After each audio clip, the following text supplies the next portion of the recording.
নমস্কার, স্বাগতম the cultural ক্যাপিটালে। আজ আমরা শুনব রবীন্দ্রনাথ ঠাকুরের কালজয়ী ছোট গল্প কঙ্কাল। রহস্য, স্মৃতি, প্রেম আর অদ্ভুত এক অতৃপ্তির আবেশে গড়ে ওঠা এই গল্প আপনাকে নিয়ে যাবে এমন এক জগতে যেখানে জীবিত আর মৃতের সীমানা যেন ধীরে ধীরে মিলিয়ে যায়। আর হ্যাঁ, গল্প শুরু করার আগে ছোট্ট একটি কথা। আজকের গল্প কঙ্কাল সাধু ভাষায় রচিত, তাই কিছু শব্দ ও বাক্য গঠন আজকের চলিত বাংলার থেকে আলাদা মনে হতে পারে। তবে এই ভাষার মধ্যে লুকিয়ে আছে রবীন্দ্রনাথ ঠাকুরের সময়ের আবহ, সাহিত্যিক সৌন্দর্য এবং গল্পের অনন্য আবেদন। আশা করি গল্পের ভাষা এবং পরিবেশ দুটোই আপনাদের সমানভাবে মুগ্ধ করবে। চলুন তাহলে এবার শুরু করা যাক আজকের গল্প কঙ্কাল। হেডফোনটা পরে নিতে ভুলবেন না কিন্তু। আমরা তিন বাল্যসঙ্গী যে ঘরে শয়ন করিতাম তাহার পাশের ঘরের দেওয়ালে একটি আস্ত নরকঙ্কাল ঝুলানো থাকিত। রাত্রে বাতাসে তাহার হাড়গুলা খটখট শব্দ করিয়া নড়িত। দিনের বেলায় আমাদিগকে সেই হাড় নাড়িতে হইত। আমরা তখন পণ্ডিত মহাশয়ের নিকট মেঘনাদ বধ এবং ক্যাম্বেল স্কুলের এক ছাত্রের কাছে অস্থিবিদ্যা পড়িতাম। আমাদের অভিভাবকের ইচ্ছে ছিল আমাদিগকে সহসা সর্ববিদ্যায় পারদর্শী করিয়া তুলিবেন।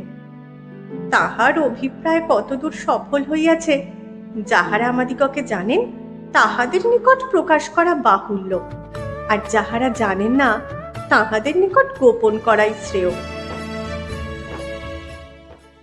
তাহার পর বহু কাল অতীত হইয়াছে। ইতিমধ্যে সে ঘর হইতে কঙ্কাল এবং আমাদের মাথা হইতে অস্থিবিদ্যা কোথায় স্থানান্তরিত হইয়াছে অন্বেষণ করিয়া জানা যায় না।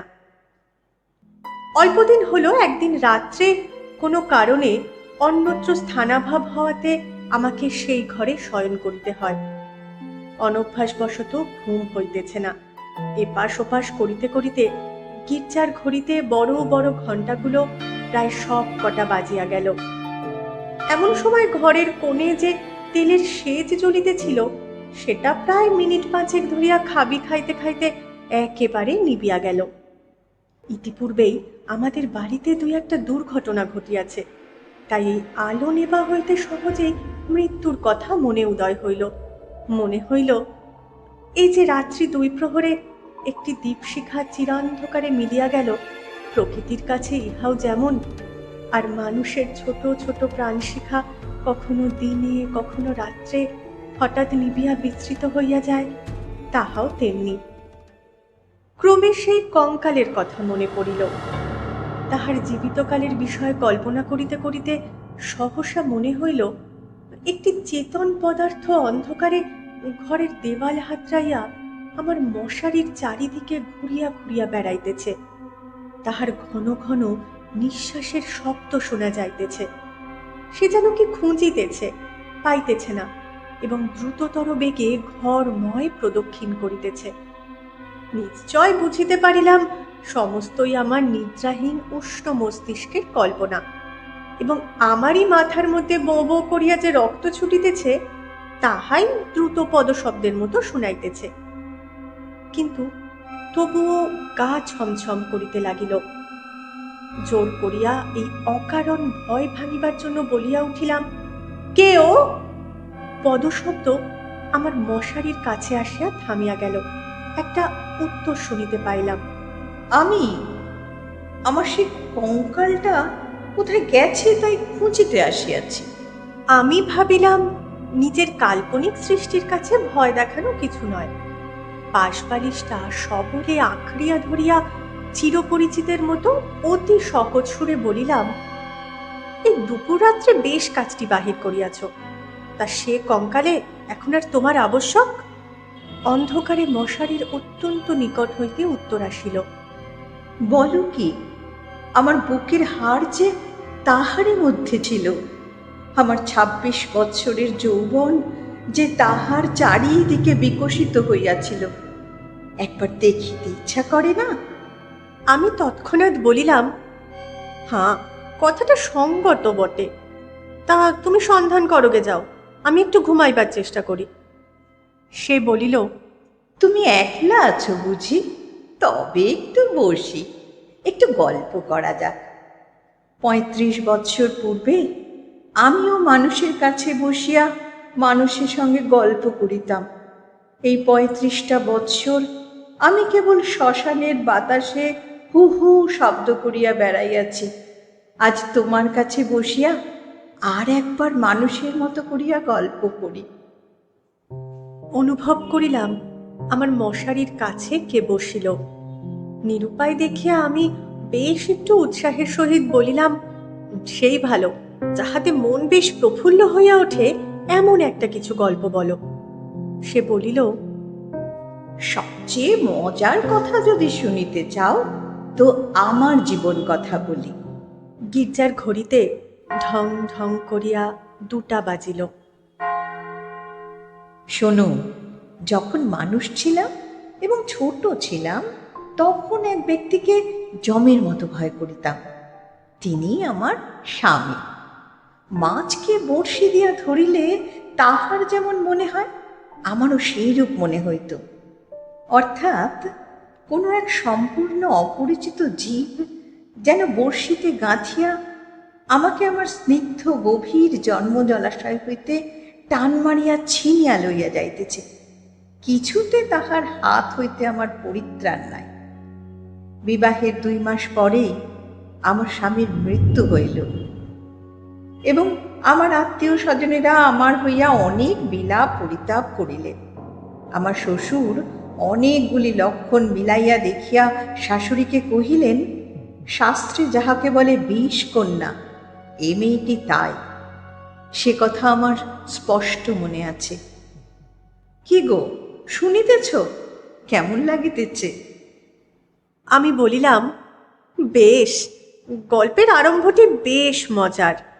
তবে শোনো, আনন্দে বাপের বাড়ি ফিরিয়া আসিলাম।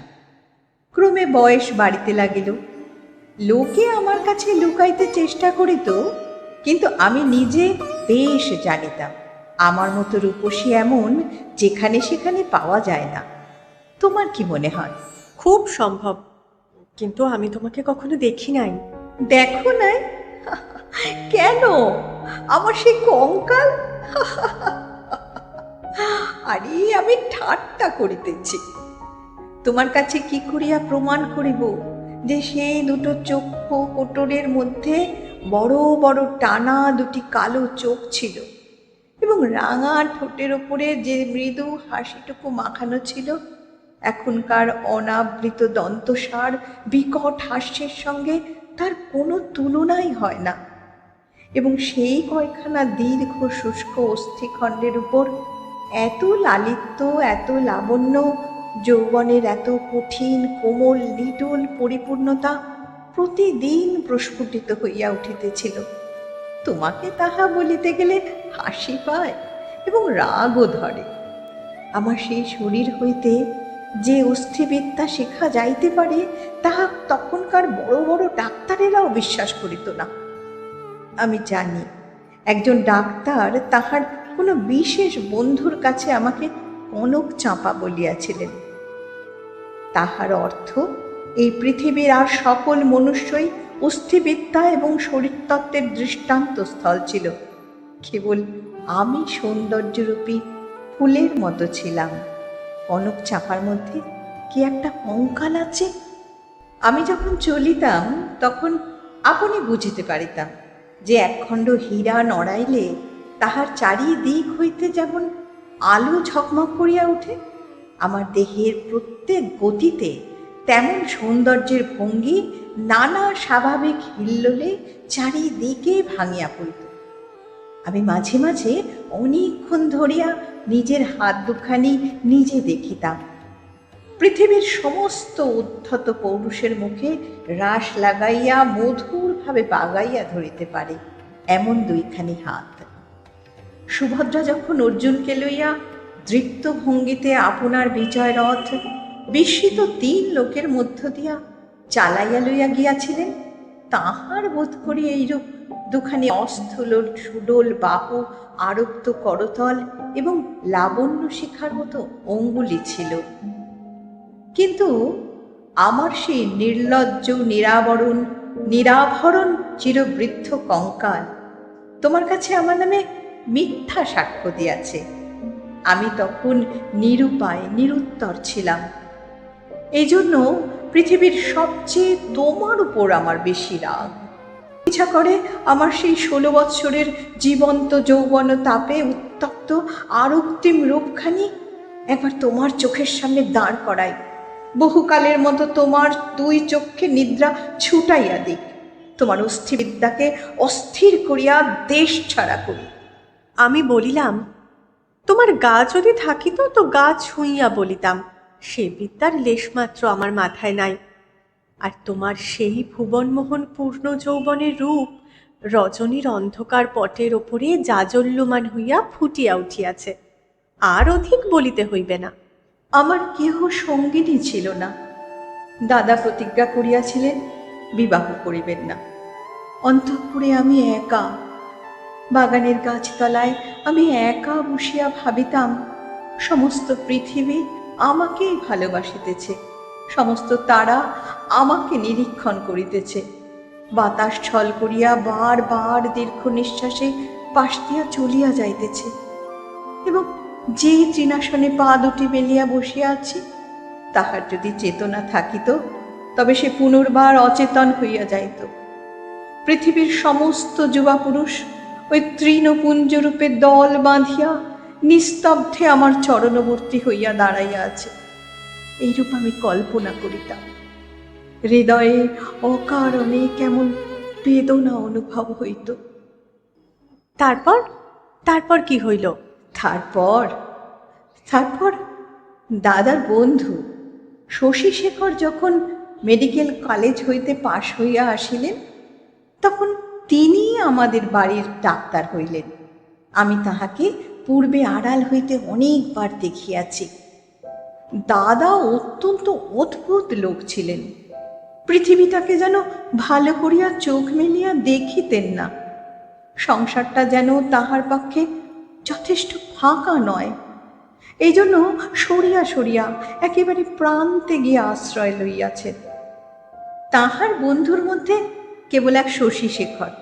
এই জন্য বাহিরের যুবকদের মধ্যে আমি শশীশেখরকেই সর্বদা দেখিতাম, এবং যখন আমি সন্ধ্যাকালে পুষ্পতরুতলে সম্রাজ্ঞীর আসন গ্রহণ করিতাম, তখন পৃথিবীর সমস্ত পুরুষ জাতি শশীশেখরের মূর্তি ধরিয়া আমার চরণাগত হইত। শুনিতেছ? কি মনে হইতেছে?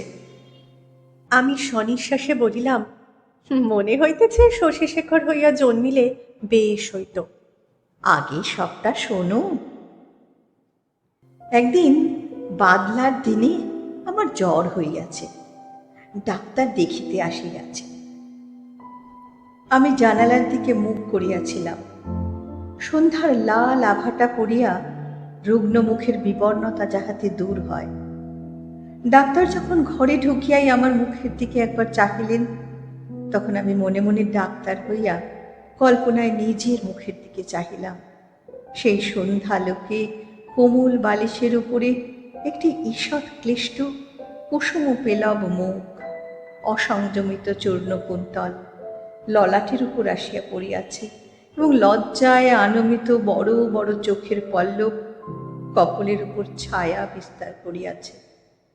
ডাক্তার নম্র মৃদুস্বরে দাদাকে বলিলেন, একবার হাতটা দেখিতে হইবে। আমি গাত্রাবরণের ভিতর হইতে ক্লান্ত সুগোল হাতখানি বাহির করিয়া দিলাম।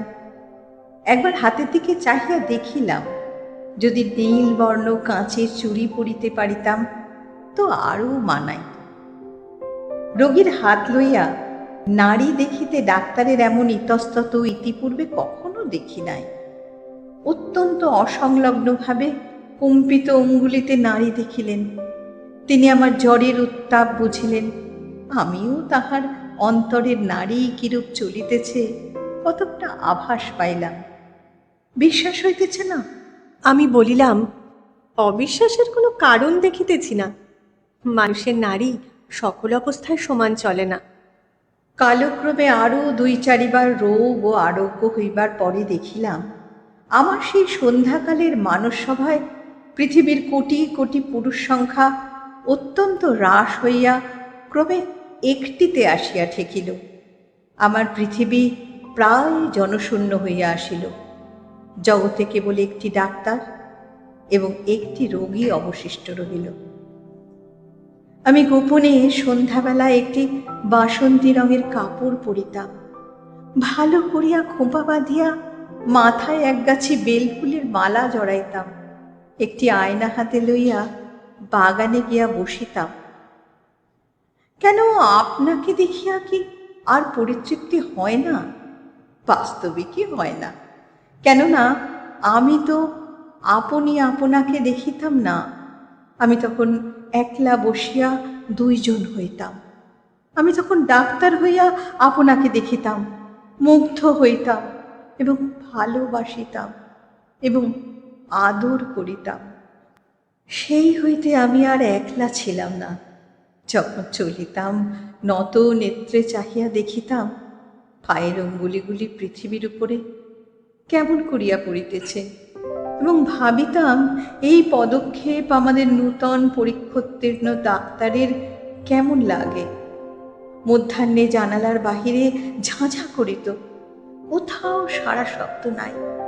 মাঝে মাঝে এক একটা চিল অতি দূর আকাশে শব্দ করিয়া উড়িয়া যাইত এবং আমাদের উদ্যান প্রাচীরের বাহিরে খেলনাওয়ালা সুর করিয়া চাই, খেলনা চাই, চুড়ি চাই করিয়া ডাকিয়া যাইত। আমি একখানি থপথপে চাদর পাতিয়া নিজের হাতে বিছানা করিয়া শয়ন করিতাম।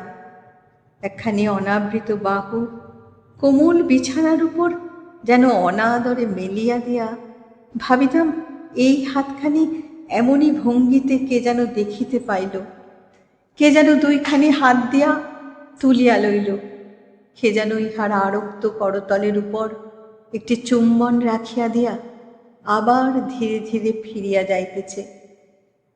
মনে করো এইখানে গল্পটা যদি শেষ হয় তাহা হইলে কেমন হয়? আমি বলিলাম, মন্দ হয় না, একটু অসম্পূর্ণ থাকে বটে, কিন্তু সেইটুকু আপন মনে পূরণ করিয়া লইতে বাকি রাতটুকু বেশ কাটিয়া যায়। কিন্তু তাহা হইলে গল্পটা যে বড় গম্ভীর হইয়া পড়ে। ইহার উপহাসটুকু থাকে কোথায়? ইহার ভিতরকার কঙ্কালটা তাহার সমস্ত দাঁতকটে মিলিয়া দেখা দেয় কই? তারপর শোনো, একটুখানি পসার হইতেই আমাদের বাড়ির একতলায় ডাক্তার তাহার ডাক্তারখানা খুলিলেন। তখন আমি তাহাকে মাঝে মাঝে হাসিতে হাসিতে ঔষধের কথা, বিষের কথা, কি করিলে মানুষ সহজে মরে, এই সকল কথা জিজ্ঞাসা করিতাম। ডাক্তারির কথায় ডাক্তারের মুখ খুলিয়া যাইত। শুনিয়া শুনিয়া মৃত্যু যেন পরিচিত ঘরের লোকের মতো হইয়া গেল। ভালোবাসা এবং মরণ কেবল এই দুটোকেই পৃথিবীময় দেখিলাম। আমার গল্প প্রায় শেষ হইয়া আসিয়াছে, আর বড় বাকি নাই। আমিও মৃদুস্বরে বলিলাম, রাত্রিও প্রায় শেষ হইয়া আসিল। কিছুদিন হইতে দেখিলাম ডাক্তারবাবু বড় অন্যমনস্ক এবং আমার কাছে যেন ভারী অপ্রতিভ। একদিন দেখিলাম তিনি কিছু বেশি রকম সাজসজ্জা করিয়া দাদার কাছে তাহার জুড়ি ধার লইলেন, রাত্রে কোথায় যাইবেন। আমি আর থাকিতে পারিলাম না, দাদার কাছে গিয়া নানা কথার পরে জিজ্ঞাসা করিলাম, হ্যাঁ দাদা, ডাক্তারবাবু আজ জুড়ি লইয়া কোথায় যাইতেছেন? সংক্ষেপে দাদা বলিলেন, মরিতে। আমি বলিলাম, না, সত্য করিয়া বলো না। তিনি পূর্বাপেক্ষা কিঞ্চিৎ খোলসা করিয়া বলিলেন, বিবাহ করিতে। আমি বলিলাম, সত্য নাকি? বলিয়া অনেক হাসিতে লাগিলাম। অল্পে অল্পে শুনিলাম এই বিবাহে ডাক্তার 12,000 টাকা পাইবেন। কিন্তু আমার কাছে এ সংবাদ গোপন করিয়া আমাকে অপমান করিবার তাৎপর্য কি? আমি কি তাহার পায়ে ধরিয়া বলিয়াছিলাম, যে এমন কাজ করিলে আমি বুক ফাটিয়া মরিব? পুরুষদের বিশ্বাস করিবার জো নাই। পৃথিবীতে আমি একটিমাত্র পুরুষ দেখিয়াছি এবং এক মুহূর্তে সমস্ত জ্ঞান লাভ করিয়াছি। ডাক্তার রোগী দেখিয়া সন্ধ্যার পূর্বে ঘরে আসিলে আমি প্রচুর পরিমাণে হাসিতে হাসিতে বলিলাম, কি ডাক্তার মহাশয়, আজ নাকি আপনার বিবাহ? আমার প্রফুল্লতা দেখিয়া ডাক্তারজি কেবল অপ্রতিভ হইলেন তাহা নহে, ভারী বিমর্ষ হইয়া গেলেন। জিজ্ঞাসা করিলাম, বাজনা বাদ্য কিছু নাই যে? শুনিয়া তিনি ঈষৎ একটু নিঃশ্বাস ফেলিয়া বলিলেন, বিবাহ ব্যাপারটা কি এতই আনন্দের? শুনিয়া আমি হাসিয়া অস্থির হইয়া গেলাম। এমন কথাও তো কখনো শুনি নাই। আমি বলিলাম, সে হইবে না, বাজনা চাই, আলো চাই। দাদাকে এমনই ব্যস্ত করিয়া তুলিলাম যে দাদা তখনই রীতিমতো উৎসবের আয়োজনে প্রবৃত্ত হইলেন। আমি কেবলই গল্প করিতে লাগিলাম। বধূ ঘরে আসিলে কি হইবে, কি করিব? জিজ্ঞাসা করিলাম, আচ্ছা ডাক্তার মহাশয়, তখনও কি আপনি রোগীর নাড়ি টিপিয়া বেড়াইবেন? যদিও মানুষের, বিশেষত পুরুষের মনটা দৃষ্টিগোচর নয়, তবু আমি শপথ করিয়া বলিতে পারি, কথাগুলি ডাক্তারের বুকে শেলের মতো বাজিতেছিল। অনেক রাত্রে লগ্ন। সন্ধ্যাবেলায় ডাক্তার ছাদের উপর বসিয়া দাদার সহিত দুই এক পাত্র মদ খাইতেছিলেন। দুইজনেরই এই অভ্যাসটুকু ছিল। ক্রমে আকাশে চাঁদ উঠিল। আমি হাসিতে হাসিতে আসিয়া বলিলাম, ডাক্তার মহাশয় ভুলিয়া গেলেন নাকি? যাত্রার যে সময় হইয়াছে। এইখানে একটা সামান্য কথা বলা আবশ্যক।